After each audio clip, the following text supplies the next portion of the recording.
Olá, pessoal! Todo semestre pensamos em ações para dar boas-vindas aos nossos alunos. E a Aula Nacional é uma dessas iniciativas que envolve formadores de opinião e tem como objetivo promover conversas inspiradoras.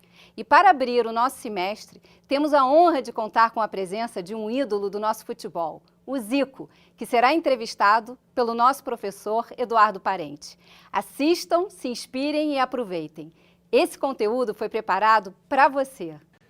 Zico, prazer enorme, uma emoção ter você aqui com a gente. É uma alegria te ver bem, com saúde, sorrindo, cheio de atividades aí. Vai para o Japão, volta para o Japão, dá clínica, grava coisa no sol. A gente estava conversando aqui um pouco antes de começar e você estava falando das diferenças que são os profissionais que hoje existem no futebol e o que tinha na tua época, né? E o que podia ser diferente. Conta um pouco para a gente aí, conta para os nossos alunos o que é essa diferença. É verdade, prazer grande estar aqui com você mais uma vez, Eduardo. Aqui nesse palco, nesse lugar, eu já estive dando palestra para uma boa turma aí, uma boa capacidade. Foi muito legal, pude contar um pouco da minha vida, da minha história. E estar novamente aqui é sempre bom, principalmente por todo esse relacionamento que há com todos vocês. Conosco, o trabalho que a gente faz, principalmente com jovens, com as crianças, através do nosso projeto de futebol da Escola Nossa de Zico 10. O que acontece é que as coisas mudam, né? Minha época de jogador, algumas profissões que tem hoje que são altamente necessárias, elas não existiam. Então, o médico, por exemplo, é que fazia todo o trabalho de nutricionista. O preparador físico, que era um só, às vezes nem assistente tinha, é que fazia todo o trabalho de fisiologia, aquela coisa toda. Na época, em vez de ter fisioterapeuta, eram enfermeiros, massagistas, que faziam papel de enfermeiros também, faziam os tratamentos. Então, hoje, aconteceu uma especialização em diversas profissões importantes. E hoje se individualizou mais. Naquela época era para todo mundo, era geral, até mesmo os exercícios. Hoje não, você faz exercícios através das posições dos jogadores, para o que joga na ala é uma coisa, porque joga na defesa é outra, porque joga no ataque é outro tipo de treinamento. Já foi criado o treinador de goleiro, hoje alguns times já tem o treinador de atacante, o treinador de zagueiro, então é tudo separado. Então, você pode realmente ver a capacidade de cada um e direcionar um trabalho para que ele possa ter um melhor rendimento. Então, por exemplo, a questão da alimentação. A gente sabia que dia de jogo, concentração, você comia lá um filezinho, o arroz, o tomate e purê. Eu cheguei a um ponto que eu não podia ver purê na minha vida, na frente. Então, e tinha algumas coisas engraçadas, porque a gente não tinha hotel para ir quando ia, a gente ia na concentração dos times adversários. Então, se a gente fosse para Porto Alegre jogar contra o Internacional, a gente ficava na concentração do Grêmio, que era numa concentração, às vezes, no estádio, debaixo da arquibancada e tal, lá, legal, com todo o conforto. Aí, na hora da comida, o médico vinha para você, olha, nós estamos aqui no Grêmio e tal, não entra nada vermelho, o tomate a gente não pode colocar. Então, aí a gente ia jogar contra o Grêmio e ia para a concentração do Internacional. Aí você ia jogar sinuca, não tem a bola 5, que é azul. Então, eles avisavam, ó, você não pode ir de camisa vermelha nem azul. Era uma rivalidade grande. Eu, inclusive, como técnico, peguei isso, que para mim é a maior rivalidade do mundo, entre o Fenerbahçe e Galatasaray, lá na Turquia. Então, eu acho que essas profissões que tem hoje, nutricionista, psicologia do esporte, que eu acho importantíssimo, né? Porque você vê que a maioria dos jogadores, eles vêm de áreas mais pobres e tal. Então, de uma hora para outra, numa semana, ele faz 2 gols, aí dá um contrato, aumenta o salário do cara e fica um desespero, ele não sabe o que fazer. Então, é importante você ter um cara ali que O problema é que muita gente acha que psicologia é doença. O cara é doença, vai um psicólogo, ele já fica logo apavorado com isso. Ainda tem umas certas restrições contra isso.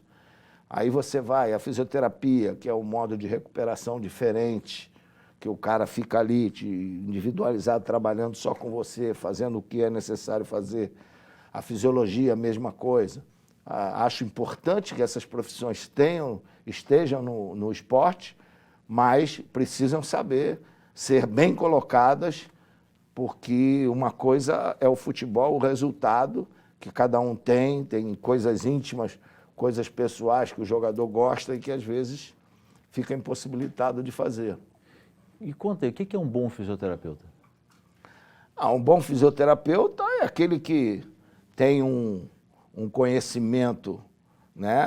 Além de ter tido um bom estudo, tem um bom conhecimento da área do esporte, da área não só do futebol, mas o que ele vai fazer. O meu caminho em relação a isso, principalmente como treinador, que você tem que comandar e ter uma união dentro do teu staff, era o seguinte: eu acho que tem quatro coisas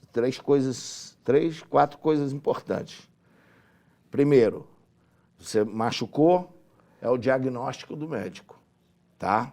O médico faz o diagnóstico.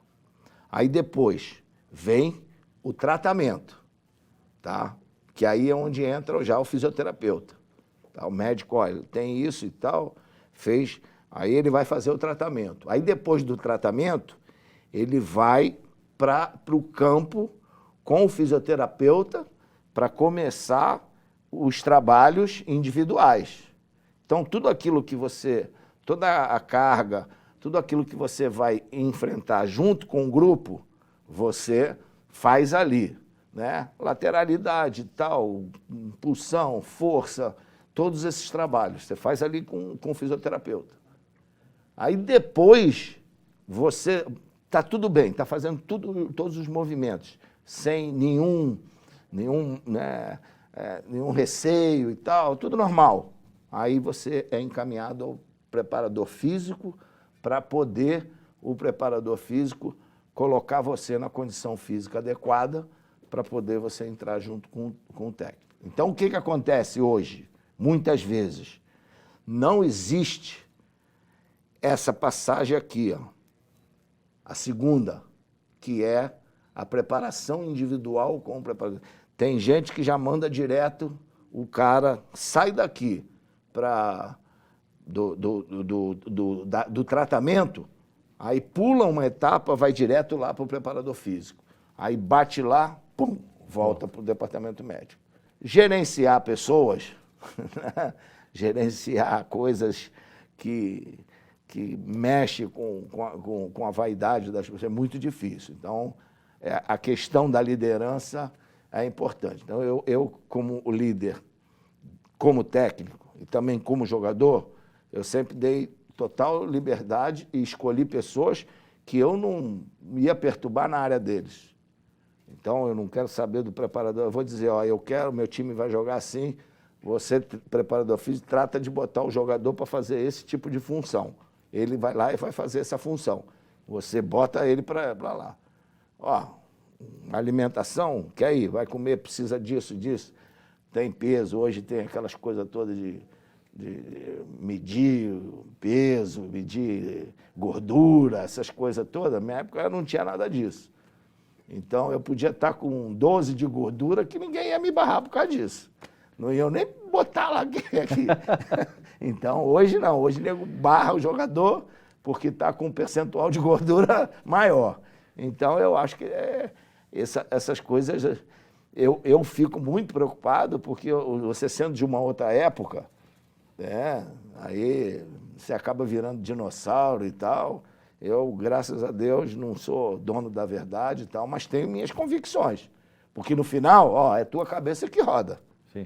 Então eu escuto todo mundo, ouço todo mundo, peço opiniões a todo mundo, mas decisão é sempre minha. E tem um fisioterapeuta que você lembra com carinho? Tenho vários. Conta aí, vários, por né? que você lembra com ele? Conta um aí especial para você. O Ricardo é um cara que está conosco. Hoje trabalha na fisioterapia do centro de futebol. Eu levei ele para o Rio, nosso time, o CFZ do Rio. Depois de lá, eu levei ele para o Kashima. Ficou 9 anos no Kashima. O que faz do Ricardo especial, Zico? Essa questão, ele é fisioterapeuta. Ele faz o trabalho dele. Entendi. Sabe? Ele não quer, ele vai lá, o médico diz para ele o que você tem que fazer. Ele não quer, eu acho isso, ele pode até conversar, olha, durante o tratamento está havendo uma evolução, acha que eu posso aumentar isso? Aí o médico, então vai fazendo, porque lá no Kashima tem um problema, os médicos não iam no clube, ele só ia na véspera do jogo, então ele tinha que ficar falando por telefone. Ele podia muito bem fazer o tratamento que ele quisesse. Então, ele acabava o dia, ele ligava para o médico e falava, ó, eu tratei disso, aconteceu uma evolução tal, amanhã posso fazer mais um pouquinho? Aí o médico, não, legal e tal, fazia, e tal, ia lá. Eu não vi, todos os anos que ele teve lá, nenhum bate-volta do cara ir lá para o campo e depois voltar com a mesma lesão. Uhum. Então, eu acho que isso é o mais importante. O cara vai, faz... Ah, não, já estou bem para ir. Não, fica uma semana. Isso eu aprendi com o doutor Neilo Lasmar, que foi médico durante 10 anos na seleção e era um cara assim. Ele fazia, te examinava de ponta cabeça e tal. E eu falei, pô, doutor, não aguento mais você olhar meu joelho. Ele te dava uma aula, ele pegava o joelho lá. Eu aprendi tudo de joelho. Se você me perguntar de joelho o que tem que fazer, eu sei tudo, porque ele me dava uma aula. Aí ele falava assim, não, mas tá muito bem e tal. Mas vamos esperar mais uma semana. Você vai ficar mais forte ainda, mais uma semana. E aí você ia lá, você não voltava, você não tinha mais problema. Entendeu? Então, eu acho que você não pode se deixar levar pelas pessoas que estão te incentivando a voltar mais rápido. E você tem que ter o controle, não. Agora ainda não está na hora. Ainda precisa fazer isso aqui e tal, precisa fortalecer mais. Então, eu passei, foi uma coisa desesperadora, porque eu fiquei 6 meses, eu tive uma atrofia de 7 centímetros nessa perna. A minha perna ficou mais fina do que meu braço. E eu olhava assim, eu chorava, e falei, pô, parecia que eu estava aleijado. E fisioterapia. Eu saía... do segundo para o terceiro mês, eu saía daqui do Rio, segunda-feira de manhã, pegava o avião, ia para Belo Horizonte, ficava lá no hotel, ia para a clínica dele de manhã e de tarde, sexta-feira à noite eu vinha embora. Isso durante o mês inteiro. E gente muito pior, né, lá do que eu. E a gente tinha uma disputa, por exemplo, a minha, ficava na banheira e eu tinha que ganhar centímetros na hora de esticar a perna um pouco, ou puxar aqui para o lado. Então, a gente marcava no ladrilho e ficava puxando para trazer, né? E aí, e tinham outros que tinham outras metas, né? O médico dava, ó, o cara que quebrou o braço, o cara que foi atropelado e tal, estava lá fazendo fisioterapia. Aí nós todos tínhamos uma meta. Quando chegava na sexta-feira, aquele que atingiu mais a meta era o vencedor da semana. Aí tinha bolo para todo mundo. Então era um ajudando o outro a se recuperar. Mesmo de outras coisas que não tinham nada a ver com o futebol. Interessante. Então foi braba, a fisioterapia foi braba. Conta do preparador físico. Você teve um salto na tua carreira logo na origem por conta de um preparo físico diferente, né? Aí já foi aquela coisa de... Hoje seria preconceito, né? Ou no mundo de hoje seria preconceito, essas coisas aí, ia ter bullying, essas coisas todas. Eu era, sem dúvida, muito franzino. Éramos 5 homens na família, mais a minha irmã. Mas eu tinha um irmão, o Tunico, que era alto, forte, tem 1,90 m quase, e o Antunes, que foi paraquedista, que era parrudão, mas tinha o Edu, que era pequeno. E aí, muita gente dizia que ele não foi para a seleção porque era pequeno e tal, aquela coisa toda. Então, quando eu cheguei no Flamengo, todo mundo falava aquele negócio, não, joga bem e tal, mas vai ser igual o irmão, franzino, aquela coisa toda, né? Os anos foram passando, eu não disputava nada. Quando cheguei lá com 16 para 17 anos, fomos disputar a escolinha, que era tido, hoje seria o juvenil, né? Seria o juvenil. Aí foi o primeiro campeonato que eu disputei e eu bati o recorde do Dionísio no campeonato, né? Nós fomos campeões, eu bati o recorde dele de gols, que era 26, eu fiz 27 no campeonato. Aí os caras abriram um pouco os olhos. Só que ia levar tempo para depois ir pro time de cima. Aí, nesse período, o médico, José de Paula Chaves Filho, já falecido, ele tinha um pai, né, que mexia com coisas de desenvolvimento, essas coisas e tal. E aí eles prepararam um projeto para eu poder desenvolver mais rápido o meu biotipo, crescer a questão da musculatura. E aí eu fiz 2 períodos de 3 meses de academia, de toma de hormônio, de poder desenvolver através de superalimentação. Só que isso gerava custo.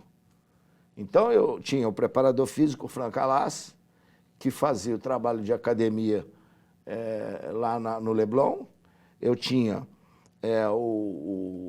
os 2 médicos, o pai e filho, que davam as medicações todas, e o Jorge Elal, que davam uma quantia a mais para eu poder comprar as coisas para poder me alimentar. Tinha que me alimentar 5 vezes por dia. Então,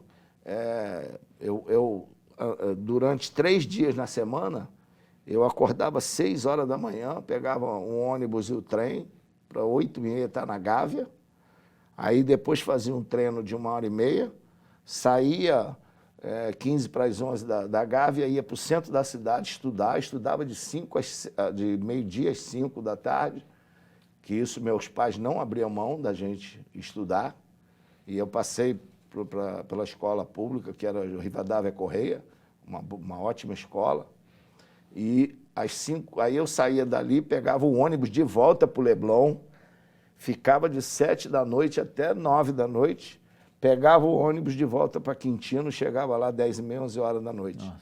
Isso, eu viajava basicamente de 7 horas por dia em condução, e era cansativo.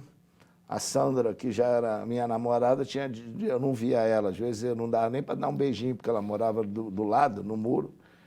Então era bem desgastante. Isso não tinha jogo, era só treinamento, foram 6 meses. E aí eu desenvolvi, né? Ganhei mais. Você acha que fez muita diferença? Ou no início fez. Mas no final de carreira me atrapalhou muito, porque não tinha trabalho de alongamento. E aí, com isso, a minha musculatura ficou hiperatrofiada. E aí eu comecei... Uma das razões que me fez parar logo aqui foi isso. Eu tive muitos problemas musculares na panturrilha, na coxa. Então, isso aí dificultou um pouco. Mas era necessário fazer. Se tivesse que fazer de novo, eu faria. Me ajudou. Aí no campeonato juvenil, primeiro eu fui o artilheiro do campeonato. E aí nós ficamos em 3º. Mas aí, no final do campeonato, o Fleitas Solis já me chamou e eu já fui pro profissional e joguei no profissional com 18 anos. Legal. E aí, depois, quando eu voltei pro juvenil, a gente foi campeão. Que eu joguei um pouco no profissional, depois voltei e a gente foi campeão. E eu fui o artilheiro também. Então, aí dali começou... O resto a gente conhece, né? O resto você conhece. E vem cá, e o psicólogo? O psicólogo... Graças a Deus, na minha casa tinha uma psicóloga que era minha irmã, né? Grande professora, grande psicóloga, foi professora há muito tempo da faculdade, que já não existe mais. deu aula lá, muito querida, impressionante, porque eu passo na rua e todas essas pessoas, essas psicólogas que eu conheço, ela fala, fui aluno da sua irmã, era demais e tal, então eu tenho um orgulho muito grande. Então a gente conversava muito com ela por telefone e tal, e ela, quando tinha alguma coisa, dava um toque e tal. Mas e você como técnico, como é que você... É meio novo no futebol. É meio né? novo, mas eu peguei um pouco no Flamengo, né? Quando eu tive 4 meses lá como um dirigente, então a gente vê e tal, é aquela coisa, muita gente tem receio da conversa pessoal, de expor seus problemas, e aí isso complica um pouco para você, porque o cara está lá todos... O psicólogo ele tem que estar todos os dias e acompanhar. E a direção do clube precisa, principalmente o técnico, precisa dar uma boa recomendação aos atletas de que aquilo ali é uma ajuda a mais. Ninguém está doente. É apenas para te dar um pouco mais de entusiasmo, força, porque aí aconteceu muito o motivador. É aquele cara que dá palestras e que motiva você, faz você se superar. Então, ficou assim, meio que batendo de frente, esse motivador com o psicólogo do esporte. Uhum. E eu acho que eu vejo, por exemplo, no Japão, que eu acho altamente necessário, essa questão desse psicólogo. Porque o japonês, ele tem uma coisa que foi a única coisa que eu não consegui, não vou dizer remediar ou fazer com que eles não repetissem mais isso. O japonês, se ele está com você jogando e você está bem no jogo, ganhando e tal, jogando bem, cara, se você está ganhando de 3-0, se ele sofre um gol, cara, desmonta tudo. Você está arriscado aí, se faltar 10 minutos, perder de 4-3. Porque ele fica dizendo, não tem, sabe? Então, eu não sei o que é que acontece. É impressionante. E o psicólogo ajuda muito isso lá? Eu acho que pode ajudar muito, né? Dando uma força mental ao cara de que, poxa, o que pode acontecer é normal. Você não tem que... Sim. Às vezes você está bem no jogo, de repente a coisa vira e você fica desesperado, entendeu? Então eu acho que o psicólogo nessa hora pode ser importante, mas no Japão é tratado como se você estiver doente. Falam em psicólogo lá, entendeu? Eles ficam, não. Aqui era assim também, né? Hoje já Aqui tá era mais... assim também, hoje já está mais, já estão aceitando com mais facilidade. Que bom. E aí conta uma coisa, a gente... falando para um monte de gente jovem, né, que vai se formar aí daqui a pouco, e pega uns caras igual a gente aqui, um pouco mais velho, né? Como é que é esse negócio de parar de jogar? Bem E mais velho. o que o garoto tem que pensar na hora que ele está formando quando pega um cara mais... Como é que é? Um dia você está jogando, está ali consumindo um monte de calorias, e o seguinte, para, né? E outras pessoas que não foram atletas profissionais também vão ficando mais velhos. O que o jovem tem que pensar quando encontra alguém tipo a gente assim? Cara, aproveitar toda a sabedoria e tudo, e pensar sempre que você passou por tudo aquilo que ele vai passar mais à frente. E quando ele olha para a gente e vê a gente com a dor nas costas, assim, fala, não, dá, né? Eu acho que eu trabalho num país, lá no Japão, que a experiência está sempre em primeiro lugar, né? A reverência é impressionante, né? Em relação às pessoas mais idosas. Mas é importante que o idoso também acompanhe tudo que está acontecendo, para você, na hora que for conversar, você tenha o conhecimento daquilo que está acontecendo hoje. Sim. Então, eu acho importante isso, né? Você Legal. saber, primeiro de tudo, que a pessoa mais velha passou por tudo aquilo que você passou. Então, vamos tentar tirar alguma coisa importante que possa me beneficiar mais à frente. Não é porque eu me formei, que eu estudei, que eu sou o papai sabe tudo. eu já sei tudo. Não, você vai ter muita coisa, vai ter que subir muito degrau, ter que dar muita cabeçada no muro para poder ultrapassar. E não ter pressa, que a vida, ela muitas vezes, para alguns chega mais rápido, para outros demora um pouquinho. Isso não quer dizer que você tenha mais conhecimento que o outro subiu mais. Não, às vezes é questão de oportunidade, de você estar no lugar certo na hora certa, no momento certo. Eu aprendi uma coisa com 31 anos, na Itália, que eu estava machucado, aí teve um preparador físico que fazia a recuperação comigo, o professor Anzio. Ele era muito calmo, muito tranquilo. Aí um dia nós estamos lá, pô, aí você está querendo, pô, quero voltar, doido para voltar para jogar e tal. Aí ele, Galinho, ele falava assim, Galinho, você precisa aprender. Tudo tem um tempo na vida. Você tem que aprender 2 coisas na sua vida. Aí o que foi, professor? Memória e paciência. A memória, para você lembrar sempre que precisa ter paciência. Então, falei, pode deixar, professor. A lição aprendida. Aí tive calma para poder voltar inteiro, né, para poder continuar jogando. Que eu voltei antes do tempo, todo mundo ficava pedindo e tal, e tinha um jogo contra a seleção australiana, e eu acabei voltando antes do tempo. Fiz até um gol muito bonito, mas a minha perna voltei a ter o estiramento.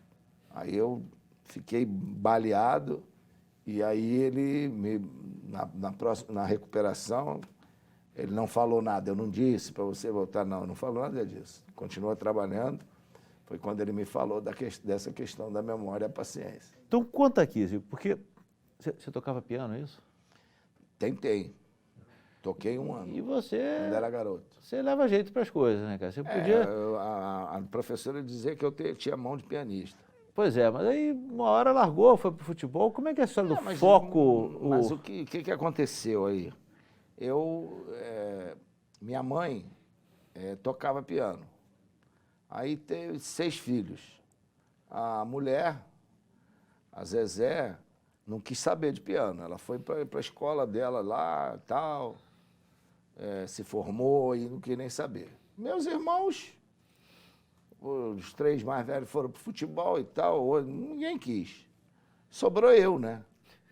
E aí ela era amiga de uma professora, e aí ela comprou o piano, ela tocava, você não quer fazer aula tal. Aí eu ia fazer aula. Eu toquei num programa de televisão, na Globo, né, num programa da Célia Biari e do Ted Boi Marino. Aí fui lá tocar. Mas o que acontece? Naquela época, você aprendia piano por música.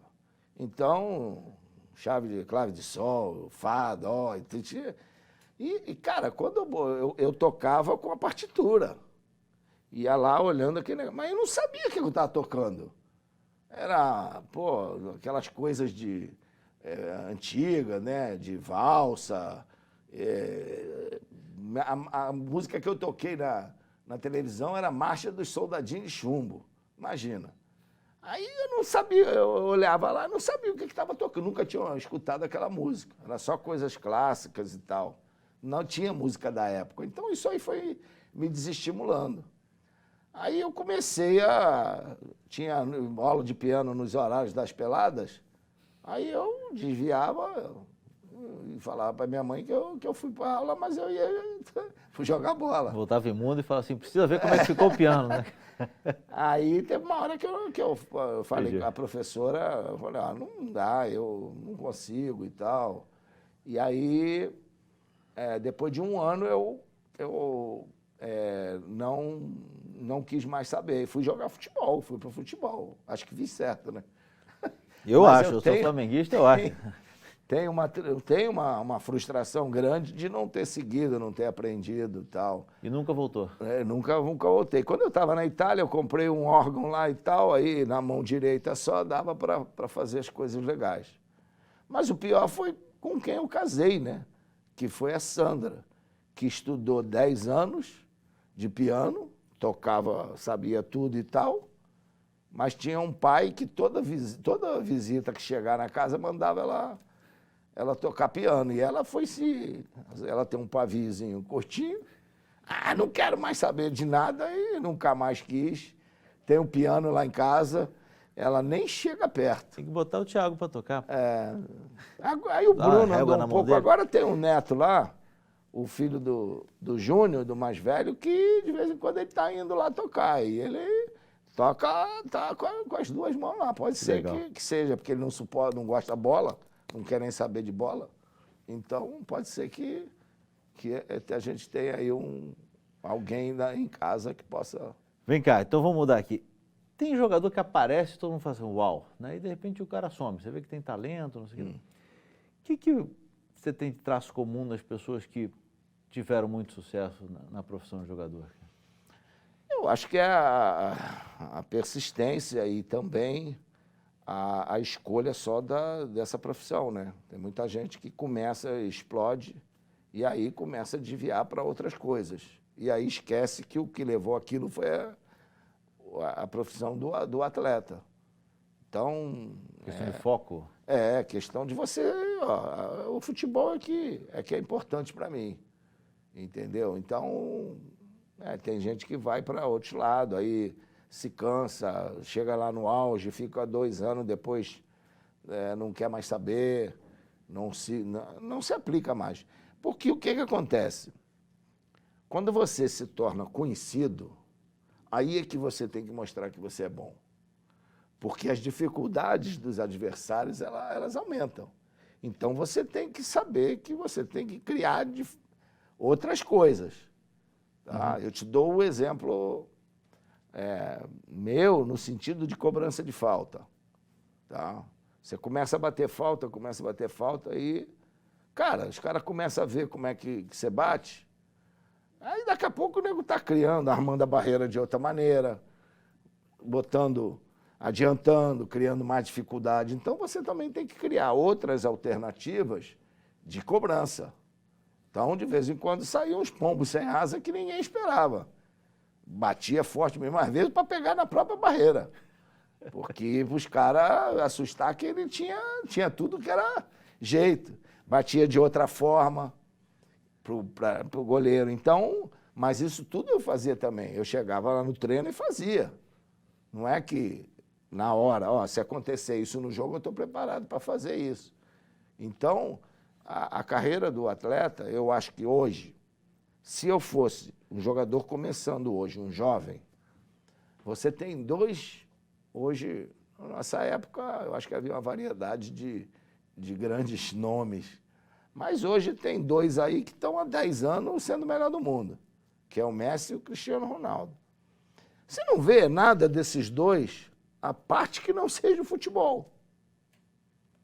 Tu vê os caras o tempo todo voltado para a bola, vendo o teu jogo. Você não vê os caras ficar fora de jogo, né? Não vê os caras ficar fora de viagem, não vê os caras no meio de balada para lá e para cá. Tu não vê. Você só tem como falar do Cristiano Ronaldo, da atuação dele dentro do campo. E do Messi é a mesma coisa. Então, os caras são os melhores do mundo. Então, aí, com tudo, com uma vida, eu não vou seguir o exemplo desse cara. Mesmo que eu não goste, o cara que é vencedor. Então, vamos atrás. É muito fácil, né?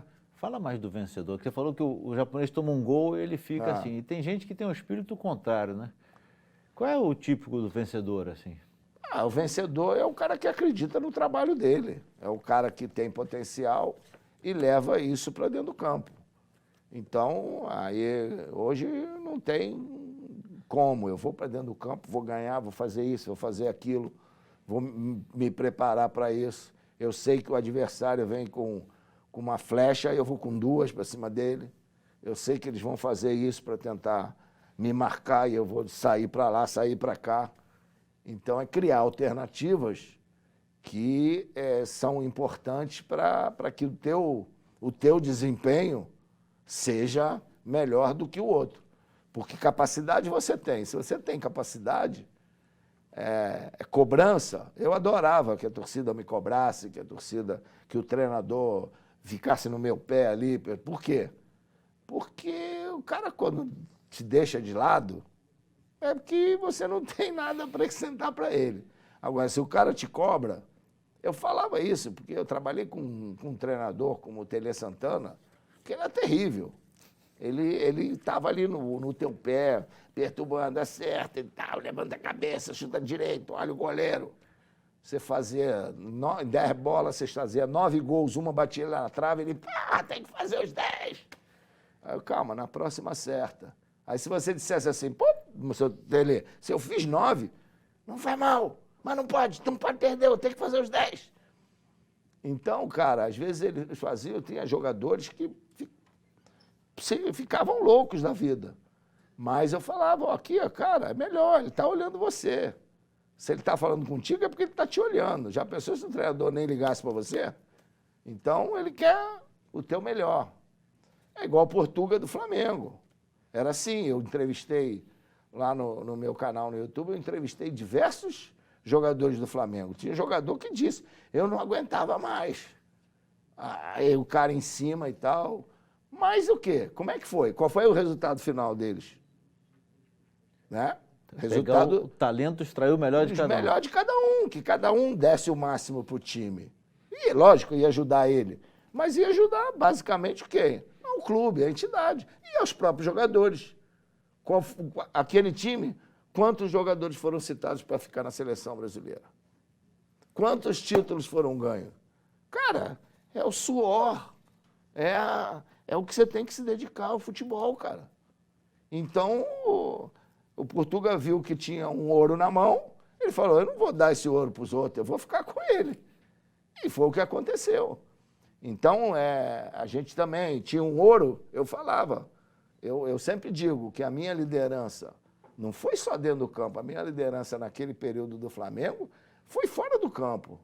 Porque se você tem um jogador que é referência, é o primeiro a chegar, é o último a sair, vai em tudo que é viagem e tal, os outros olham assim, porra, eu tenho que fazer também. Eu vou ter que estar me preparado também. Pô, aí a gente foi ganhando e aí eu tenho que ter mais sede de ganhar. Eu não posso ganhar uma, estou satisfeito. O adversário, quando ganhar, ele tem que sofrer para ganhar da gente. A gente não pode dar com facilidade. Então, o grupo é importante. Uma liderança de grupo é importante. Se o cara chega que a gente vê que no campo ele não está legal e tal, e lá, vem cá, o que está vendo? Tal, a noite não foi boa e tal, só isso? Aí é você que está cobrando, né?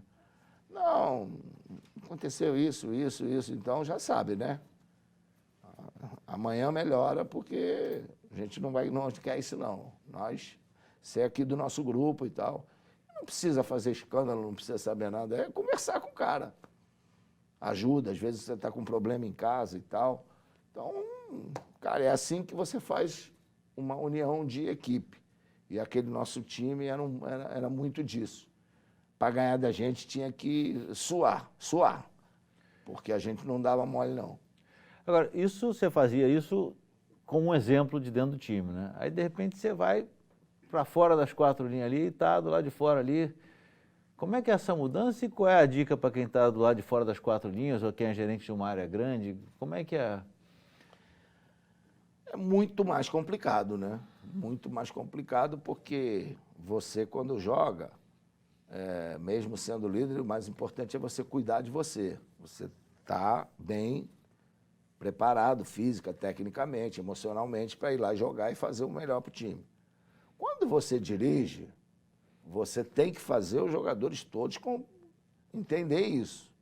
Então, lógico, que a minha experiência de ter trabalhado com grandes profissionais, grandes treinadores, me ajudou a ter uma filosofia para pegar os jogadores e passar isso.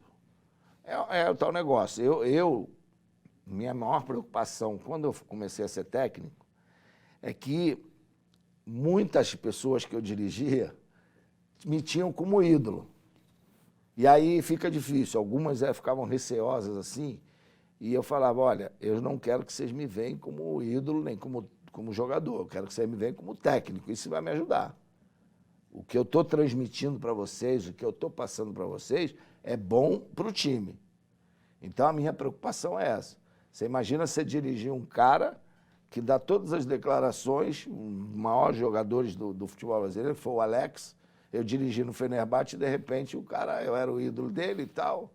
E aí o cara ficava ali falado e tal. Era complicado. Cheguei na Rússia, um zagueiro, um dos melhores zagueiros lá, o cara tinha meu retrato na parede do quarto dele, da casa dele. E aí eu falava, pô, eu não quero que o cara chegue, meu ídolo, mas de futebol não sabe nada. Já pensou?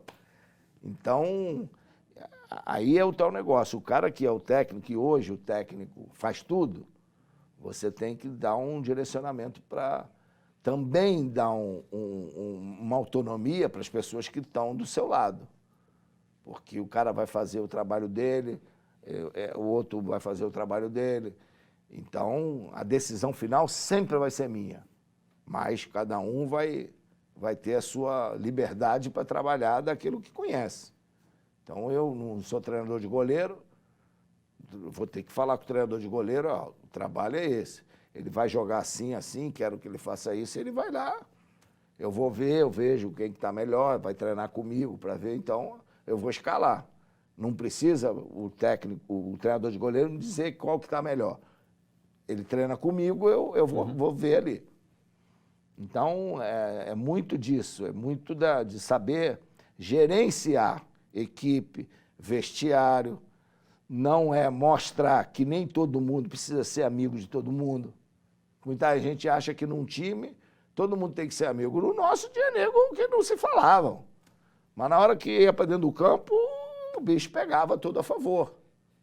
Tá? Eu dirigi uma seleção iraquiana que os caras tinham lá os suítas, lá os outros, eu não sei, aqueles caras, religião. O couro comia no treinamento, eles brigavam, um batia no outro. Tive sérios problemas. Um dia eu tive que chutar o balde, ó. Se amanhã, pode ser quem for, houver uma briga dentro do campo, vão os dois embora para o Iraque. Porque eles tinham receio danado de ir para o Iraque, né? Que a gente treinava fora. Aí, foi assim, acabou um pouco, mas era briga religiosa muito forte, muito forte. E os caras, os dois, estavam um contra o outro, era um problema. Eu não sabia de quem era quem, né? Você não tem ideia. E isso aí é um problema. E ego no time, cara? Ego fica lá do lado de fora, né? Porque o ego, eu dizia para eles, a diferença não está aqui. A diferença está no salário no final do mês. Agora, você vai ter que viajar agora igual a todo mundo, você tem que treinar igual a todo mundo, tem que comparecer tudo que é treino no horário igual a todo mundo. A tua diferença é no jogo, ir lá no final do mês, cara. Então, não é porque você tem um salário maior que você vai ter que fazer trabalho diferenciado. Tem que ter um hotel diferente, tem que ter um avião diferente, não é por aí. Entendeu? Então, tem que todo mundo ali no bolo. Agora, o salário, cada um com o seu. O contrato, cada um com o seu. Eu posso exigir um palito de fósforo, você pode exigir um barco. Agora, eu estou feliz com o meu palito de fósforo aqui, você está feliz com o teu barco. Então, vamos em frente. É isso que eu considero importante.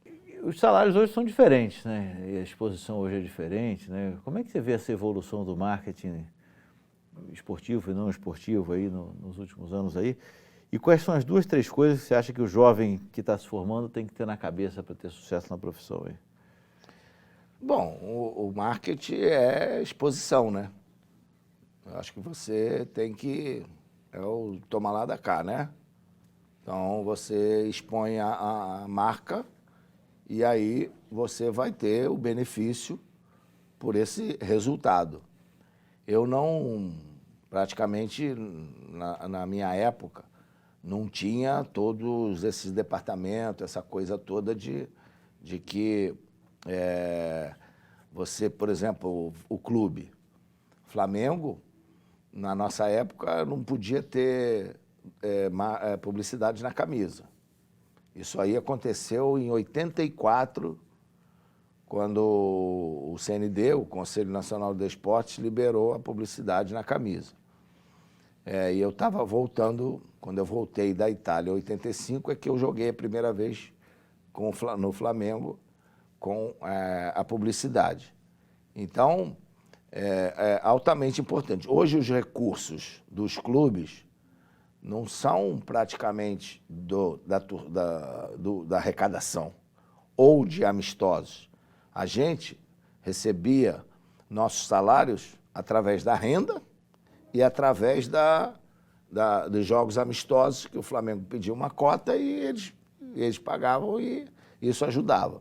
E naquela época não tinham tantas competições também, não tinha Copa do Brasil, não tinha Sul-Americana, não tinha, tinha Libertadores, então o calendário não era tão apertado. Quer dizer, não era apertado para outras competições, era apertado para uma competição só. Uhum. Nós tivemos ano que jogamos 2 campeonatos carioca, em 79, então era muito jogo. Cheguei a jogar num ano 81 jogos. É muita coisa, é muita coisa. Na Europa se jogava 45 no máximo. E todo final de semana aqui a gente jogava domingo, terça, quinta, domingo, quarta, era muito jogo.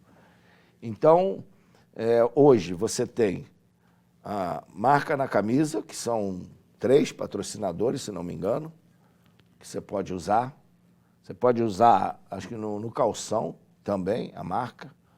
E você tem, dentro da questão do clube, você tem lá diversas marcas com placas, com outras coisas, né?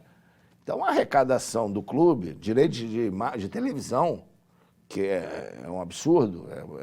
Então, hoje o clube vive só com aquilo. O ingresso é o algo mais, tá? É o algo mais para os clubes. Então, você vê que estão com dificuldade e tal, mas os clubes não estão dependendo da arrecadação lá. Está dependendo apenas da questão de motivação. Os grandes clubes que têm muita torcida, lógico, você está jogando aquele negócio vazio lá, no resultado do futebol, no mundo, 80% os times que jogavam fora estão ganhando por causa disso. Jogam mais relaxado, descontraído e tal. Não tem o queremos raça no ouvido. Não tem a pressão no ouvido. Então, isso é importante. Tá? Agora, a questão de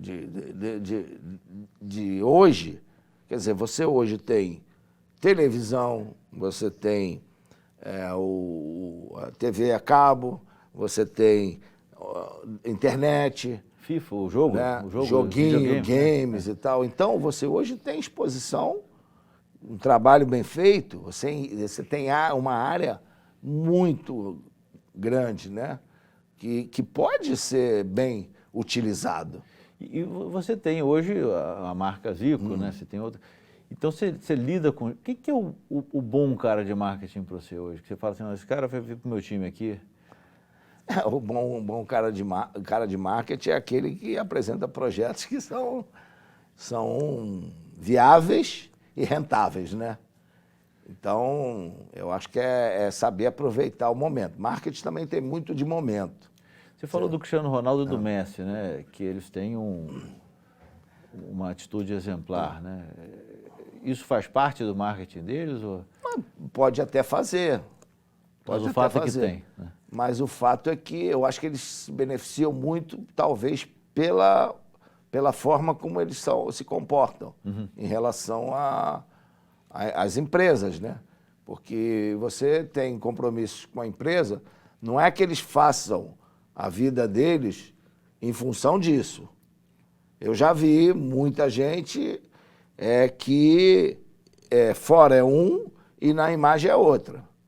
Entendeu? Aqueles sorrisos e tal, aquela coisa, mas na hora que está ali fora não é assim.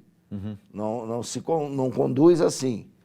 Então, eu acho que o importante da MAI é você utilizar a tua verdade, que você seja a pessoa tanto ali na televisão como sentado aqui, tá? Na hora de falar alguma coisa, na hora de se... Associar uma marca. Exatamente, associar uma marca, porque um erro teu, aí você tem que tomar cuidado também com a questão do contrato que você assina. Né? Você não pode, você às vezes fica limitado, não que isso atrapalhe a tua personalidade, tá? Agora, é isso aí, eu vou fazer publicidade, eu vou até errar, fazer coisas que não vão dar certo, mas de coisas que eu acredito, de coisas que eu vejo que podem ser benéficas. Você não pode só porque pelo valor quando o cara bota o troço lá em cima, tem que estar um pouquinho atento, porque saber como é que essa coisa acontece aí por trás. Muita vantagem, às vezes, te faz cair do cavalo, né? Vamos lá, vamos falar um pouco de gestão. A gestão do esporte mudou muito. A gente vê na Europa, lá atrás, você falou dos 40 e poucos jogos, né? E você começou a coisa muito mais profissional. E hoje a gente vê o Flamengo sendo um exemplo aqui, né, de gestão. O que mudou e por que os outros não fazem também?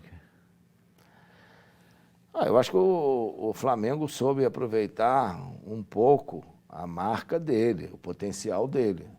Eu acho que no nosso período não soube aproveitar tanto. Nós tivemos aquelas conquistas todas e o Flamengo deixou passar aquele momento. Eu acho tanto no marketing, tanto na área de construção, de formar o que formou hoje. Eu posso te dizer, porque eu participei bem forte nesse início, nessa transformação em 2012. Porque quando aconteceu aquele problema comigo em 2010,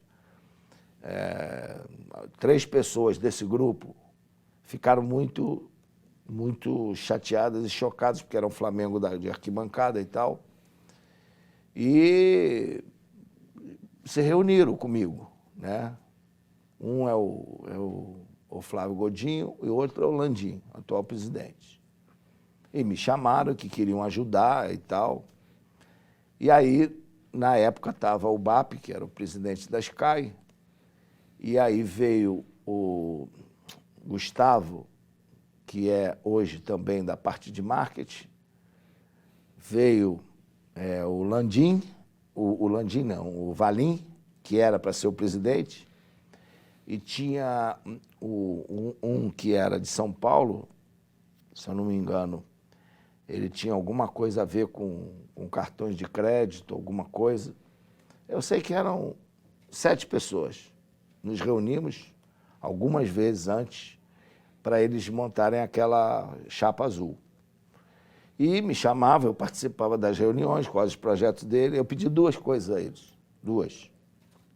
Falei, olha, eu só vou apoiar vocês se vocês fizerem 2 coisas. Primeira, pagamento em dia, salário em dia. Segunda, término da construção do centro de treinamento. Então, eles seguraram, cumpriram a palavra do salário e botaram para frente a questão do centro de treinamento.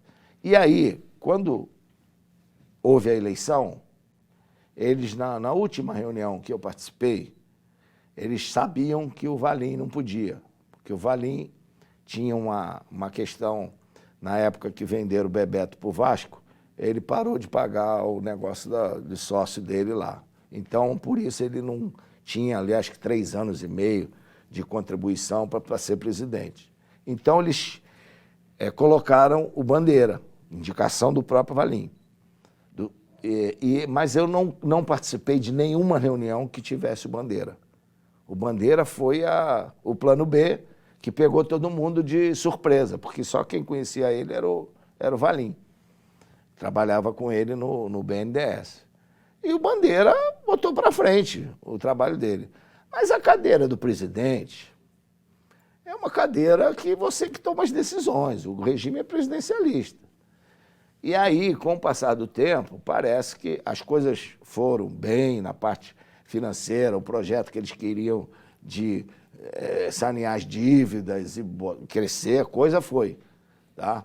Eu mesmo, na época da Patrícia, com o Vrobel, a gente foi atrás para ver a questão do CT, ver quem é que podia apoiar e tal.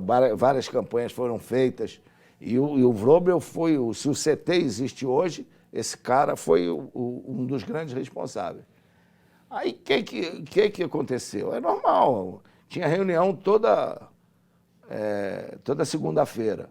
E aí, na hora da decisão, o presidente estava lá, dava uma canetada em algumas coisas e muitas vezes saía fora da questão do que foi decidido, né? A decisão própria dele. Então, isso acabou tendo um desgaste. O grupo se desfez, alguns continuaram lá, o Valim, que é o presidente, continuou na área dele, que é essa área da parte de gestão, que ele é muito bom em relação a isso. E aí o Flamengo virou, muita gente reclamava. Nós precisamos de título, nós não queremos que o Flamengo não tenha dívida, não tenha cidade, a gente quer ganhar. E aí o Flamengo ganhou uma Copa do Brasil com eles, ganhou o Carioca, e a coisa foi andando até esse ano maravilhoso de 2019. Então, foi uma organização muito bem feita, normal. É o tal negócio. Saem as pessoas, mas o plano continua. É igual no futebol, no time. Saíram as pessoas, só que não continuou como estava. Então, os resultados estão aí meio complicados. Agora, então, está funcionando essa gestão financeira do Flamengo? Está funcionando, e é um grande segue exemplo. Funcionando. É um grande exemplo. O que eles fizeram de diferente? Eu acho que profissionalizaram mais, né? As pessoas que estavam lá são profissionais que têm que dar resultado. Se não der resultado, tchau, tchau. E hoje você tem profissionais que ficam lá o tempo todo que você tá a equipe. Estão colados Então você sabe tudo que está acontecendo para tomar certas decisões. Barriga no balcão. É isso aí. É isso aí. Tem outros times, se pegar o exemplo do Vasco... Agora você pode ver, você tem times aí que, lógico, dependem muito de talvez um grande patrocinador e tal, mas que estão muito bem organizados. Os times brasileiros hoje estão muito bem organizados como clube. Atlético Mineiro, né? O Cruzeiro estava bem organizado. Foi uma pena o que aconteceu, mas foram pessoas erradas que liquidaram com o clube. Palmeiras, o São Paulo, o Santos. O Santos, agora, da mesma coisa que aconteceu no Cruzeiro, aconteceu no Santos. Só que os jogadores que estavam lá e o Cuca tomaram e fizeram resultado no futebol. Isso já aconteceu muito. Mas você vê, o Corinthians começou a se organizar. Hoje, todos os clubes do Brasil têm um local bacana para treinar, um profissional bem remunerado, né, bem cuidado. Todos eles têm modernidade na gestão. Então, eu acho que aí é o tal negócio, né? É um momento que acontece, você vê uma coisa toda estruturada, aí vem pessoas que, em vez de ajudar, eles querem tirar alguma coisa do clube, né? Usufruir do clube e não servir ao clube. Então, eu acho que o grande diferencial do Flamengo foi isso. Teve uma administração que foi lá para servir o clube e não se servir do clube. Muito bom, muito bom. Deixa eu fazer duas perguntas aqui ainda sobre gestão, né? Uma o esporte ajuda na formação das pessoas, né? E a gente vê que países do tamanho do nosso têm o esporte fazendo parte da educação, né? E aqui é uma coisa que você faz se você tiver muita vontade, né? Você teve uma participação lá na comissão dos atletas. Por que a gente não consegue, cara? Por causa dos interesses políticos, né? Porque, vou te dar exemplo do período que eu tive como secretário. Existem alguns ministérios que você tem que estar ligado ao esporte, né? Que é o Ministério da Educação, que é o Ministério, como que era? E a cultura? Não, da cultura não, da cultura... Cidadania? Educação, cidadania pode ser, hoje é de cidadania, né? Mas tinha outro que era inclusive uma ministra na minha época. E aí você tem verbas que vão e coisas que são importantes para você fazer o trabalho esportivo ali dentro. A gente faz fizemos aqui no Rio de Janeiro, lá na nossa escola, pela primeira vez, eu abri para o centro de futebol, para uma comunidade ali do final do Recreio, Terreirão. Cara, tinha quase 100 alunos de lá. As famílias iam lá, treinavam e tal. Eu fiz um projeto para botar. Aí, pô, legal, os pais vibrando, uma interação bacana que não existia lá no próprio Terreirão, tá?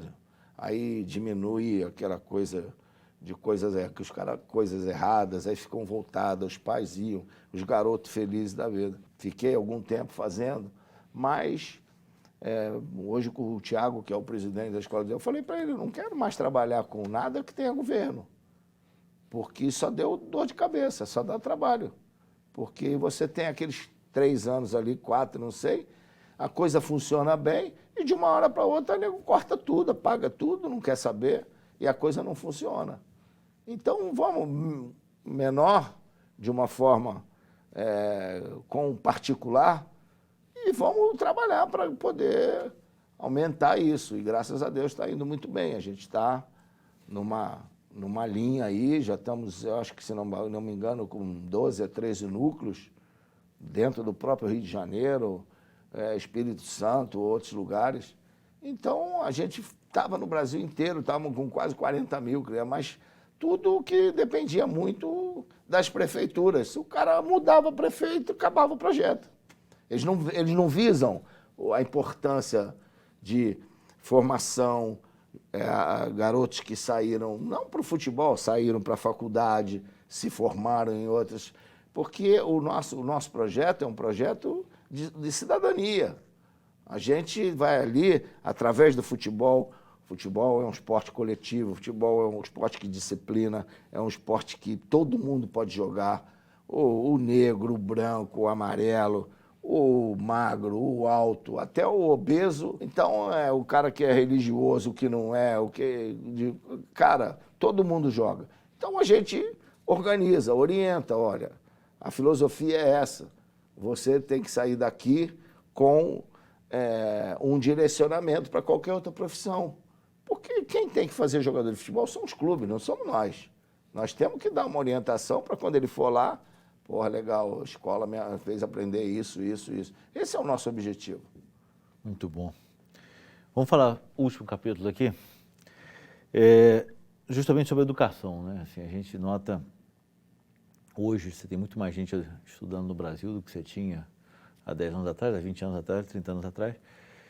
Mas falando aqui para os nossos professores, para as pessoas que estão se formando, né, para serem professores, né, precisando de pedagogia, licenciatura, você nunca parou de estudar, né? Então, você nunca parou de estudar, não. Sua mãe forçou que você continuasse estudando lá no Rivadavia Corrêa, né? E você também fez seus filhos se formarem antes de seguir na vida. Conta um pouquinho para você o valor da educação e se puder falar um pouquinho da diferença daquele que teve um pouco mais de educação porque teve menos acesso nessa molecada que está chegando hoje no futebol. A profissão mais importante que existe é do professor. Ele é que nos orienta, eles é que nos passam todos os conhecimentos que a gente aprende.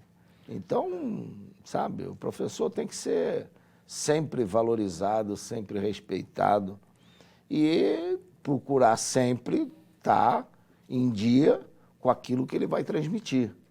Então, a educação é tudo. Eu, cara, lembro minhas professoras da escola pública, né, que era a professora Dona Neide, que do primeiro ao quinto ano, e no sexto ano, que na época tinha admissão, mas logo que eu cheguei, foi a questão apareceu o sexto ano.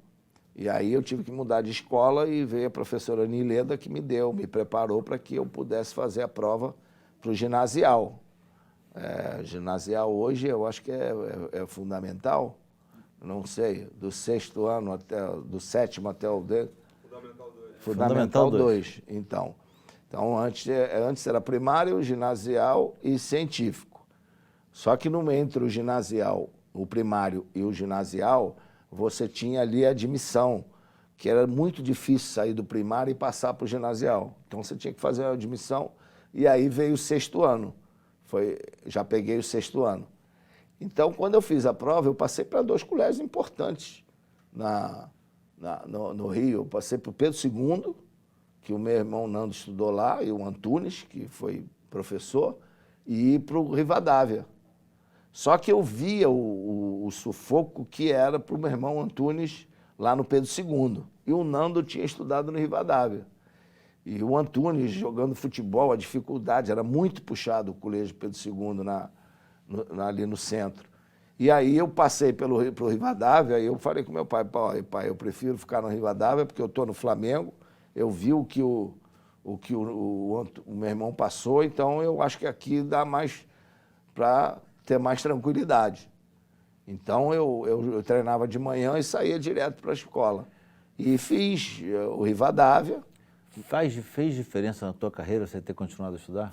Pô, diferença muito grande. E aí depois eu fiz o científico, que foi um curso de contabilidade, que era à noite, que aí eu tinha treino às vezes de manhã e de tarde, eu tinha que arrumar um lugar à noite.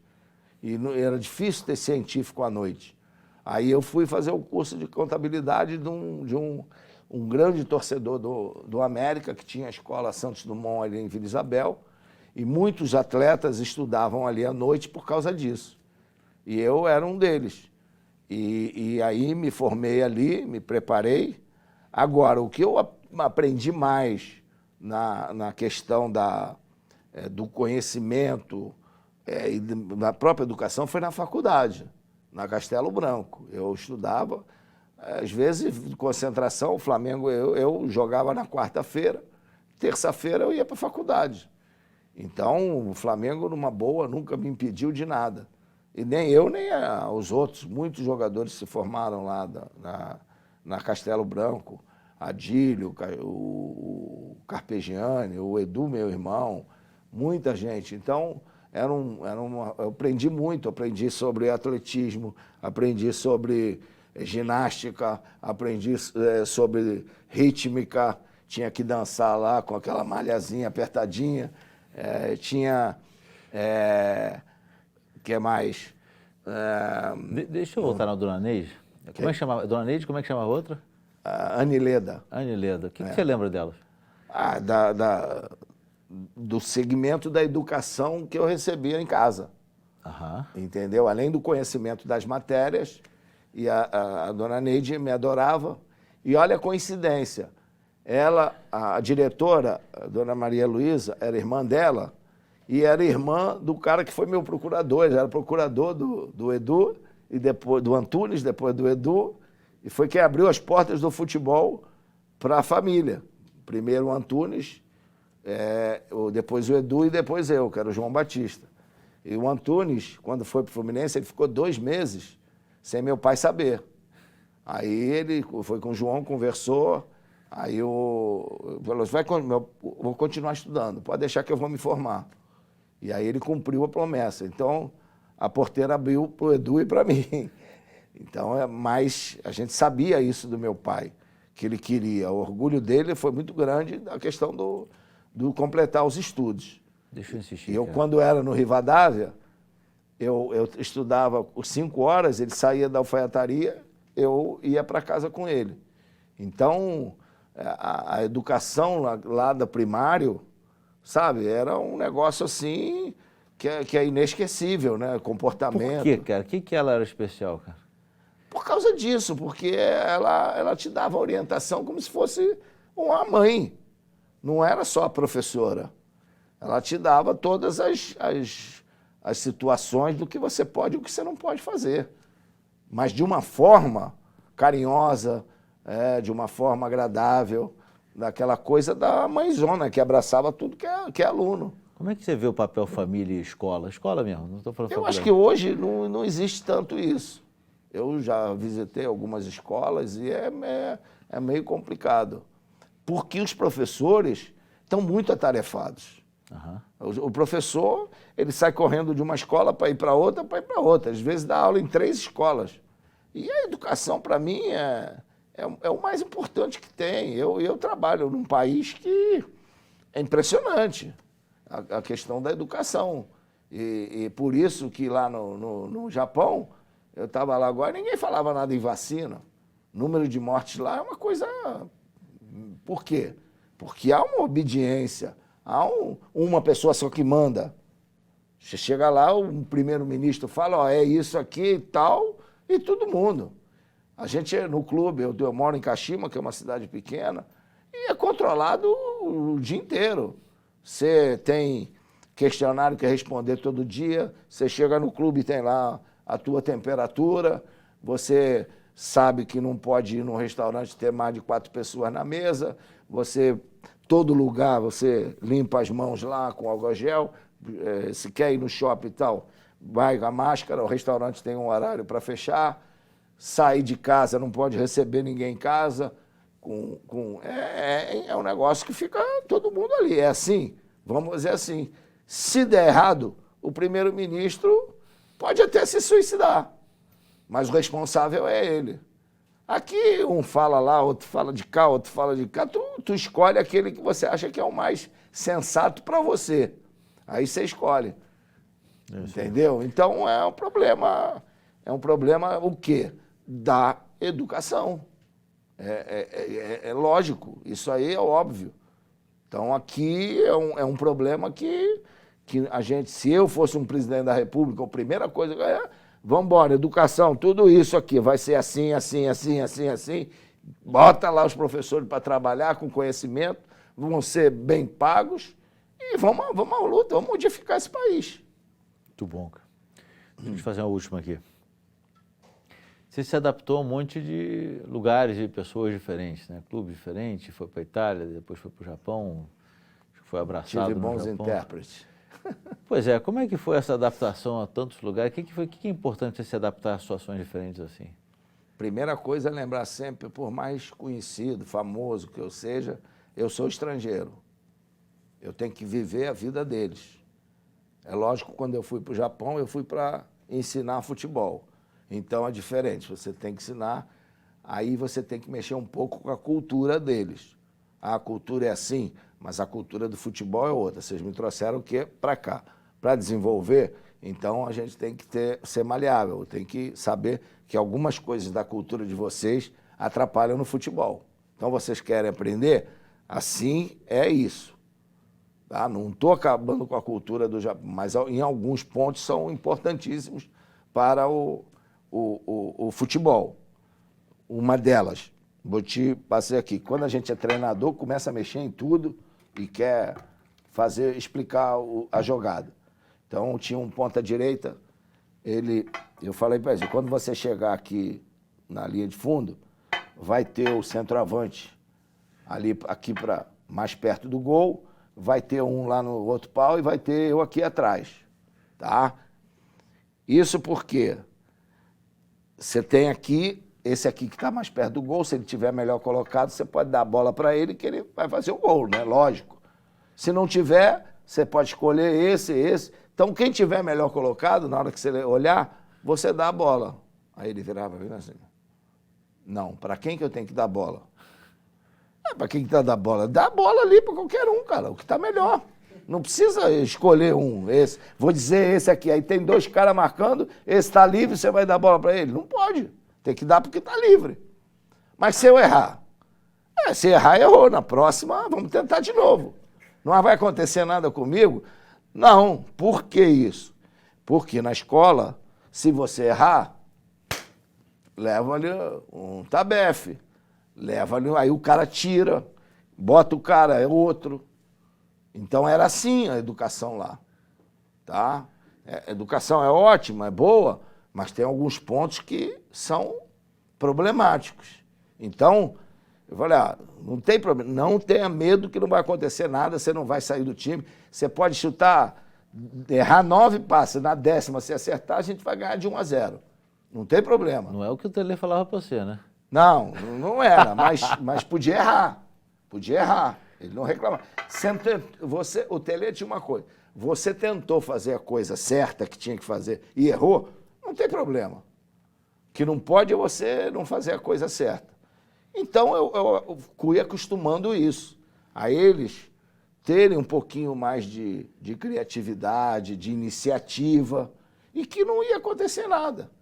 Então foi modificando. A geração que veio depois da gente foi uma geração, a molecada que já veio com outro pensamento.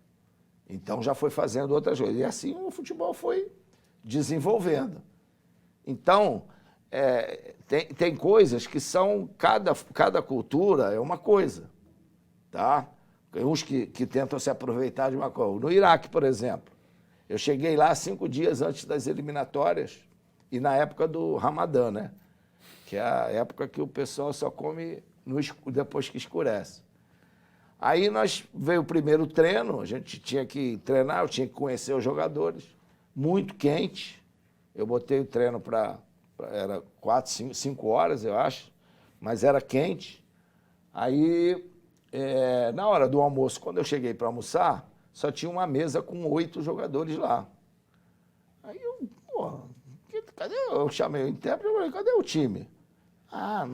Nós estamos no Ramadã, esqueci de te falar, não pode comer e tal.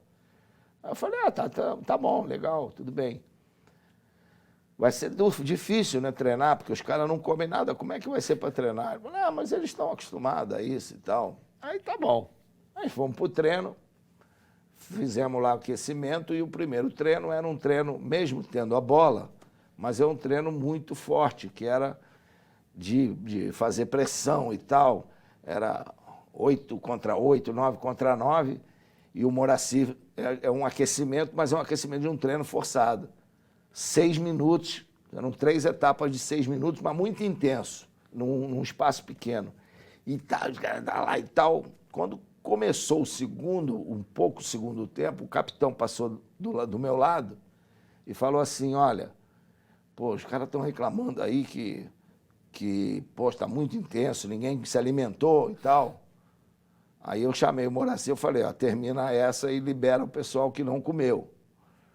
Aí aconteceu isso, né? Eu falei, quem que não comeu aí? Aí, tá, pode ir lá, e fica sentado lá e tal, descansa lá que a gente depois conversa. O pessoal que se alimentou, e por sorte tinha um goleiro. Aí eu chamei eles todos, vamos lá. Aí eu mesmo peguei a bola, botei lá, faz uma fila aí e tal. Aí comecei a bater cruzamento para os caras, eles dominavam, chutavam e tal. Felicidade incrível, né? Eu adoro jogar com bola, com tudo, goleiro, e só mandando bola. Daqui a pouco, um de que está lá sentado, vira para mim, professor, será que eu posso entrar aí também? Eu falei, pode, vem, pode aí, e tal. Aí veio, daqui a pouco vem outro. Vou entrar também? Vou. Vai entrar também? Vou. Aí veio todo mundo. Aí eu comecei a criar um time, bola e tal, acabou, eu reuni com ele, eu falei, vem cá, você está pensando que eu sou bobo? Você acha o quê? Eu tenho poucos anos de bola? Cara, para jogar bola, para ficar aqui se divertindo, vocês não estão com fome, mas para treinar lá, tá todo mundo com fome. Estão cansados. Aí tu já ganha todo mundo, os caras não...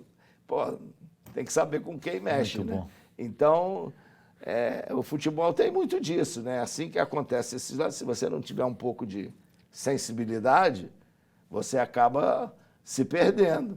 Aí o cara não sabe, esse aí a gente já tem que tomar. E nos outros lugares, é a questão de você ter um bom intérprete, tá? Porque Eu tinha intérprete no Uzbequistão que era um professor de filosofia. E ele ia de terno para o campo, chegava só no campo lá, botava um tênis e ficava de terno lá e acompanhando, correndo. E falava um pouco de espanhol, então... Mas a coisa funcionava bem. Funcionou bem, sem problemas. Eu só tive um problema de intérprete, que foi na Grécia. E era um cara, né, uma vez nós chegamos de viagem, tinha um jogo, e aí quando eu cheguei tinha uns 4 jornalistas no aeroporto. Aí eu estava lá, os caras falando só grego, né? Aí eu não entendia nada. Aí eu chamei ele, será que você podia me ajudar aqui a falar com eles? Aí ele falou assim, não vou ajudar não. Eu não sou pago para isso não. Sou pago só para ir lá no campo, e na pré-eleição e no jogo. Aí o cara duro, né? Era jovem. Aí eu falei, tá bom, tudo bem e tal. Aí tinha um cara lá que, por sorte, falava italiano, aí o outro falava inglês um pouquinho, aí eu fui lá, atendi os caras e tal, tudo bem. Fui lá pro treino, né? No dia seguinte, eu cheguei no treino, aí quando ele entrou do meu lado no campo, eu falei assim, não precisa não, pode ficar lá fora, não vou precisar de você não. Aí tinha um jogador que falava espanhol, o outro falava italiano. Aí eu comecei a fazer tudo, e ele se entendia com os gregos lá, e comecei a fazer. Aí eu só usei ele na pré-eleição. Depois não usava mais. Aí ele viu que a coisa... Aí ele veio falar comigo, poxa, e tal. Eu falei assim, cara, você foi muito ruim. Que, pô, eu não pedi um favor a você. Não, sabe, eu não sabia por que você não... Qual o contrato que você tem. Mas eu não usufruí disso. Eu estava ali, queria atender o pessoal. E você, pô, negou de uma forma meio estúpida. Então, cara, comigo não trabalha. Você faz lá o seu trabalho, quando eu precisar, se eu puder arrumar outro, se eu puder não te usar, eu vou te usar. Ah, não, você desculpa e tal, eu vou fazer e tal. Eu falei, ó, isso não é sempre que acontece, é uma coisa rara, tá? Eu não vou precisar de você para ir no mercado comigo, eu me viro, cara. Não preciso de você para nada. Então, aí ele viu a besteira que fez, e depois ficou tudo bem e tal. Muito bom. Zico, conta aí, tem uma coisa que você quer olhar para a câmera lá e contar para os nossos alunos aí? Primeiro, desejar sucesso para eles, né, que consigam aí se formar, que consigam todos eles se encaixarem em alguma coisa, em alguma profissão. Eu acho que toda profissão sempre exige muita determinação e muita aplicação, conhecimento, que é preciso, cada vez mais, a gente estar sempre em dia com o que está acontecendo, com as novidades. Né? Você tem aí, se guiar sempre em pessoas que você, da sua área, que você acredita, que confia, que tenha trabalhos que você possa ver para ter um conhecimento melhor. Às vezes leva um certo de tempo, né? Quando você sai de uma faculdade e às vezes tem a dificuldade de encontrar um trabalho. Isso é normal em qualquer área, independente se você é da faculdade ou não é. Mas tem aquela coisa da memória e da paciência, né? Uma hora a tua oportunidade chega. Sempre trabalhar para estar em condições de, no momento que o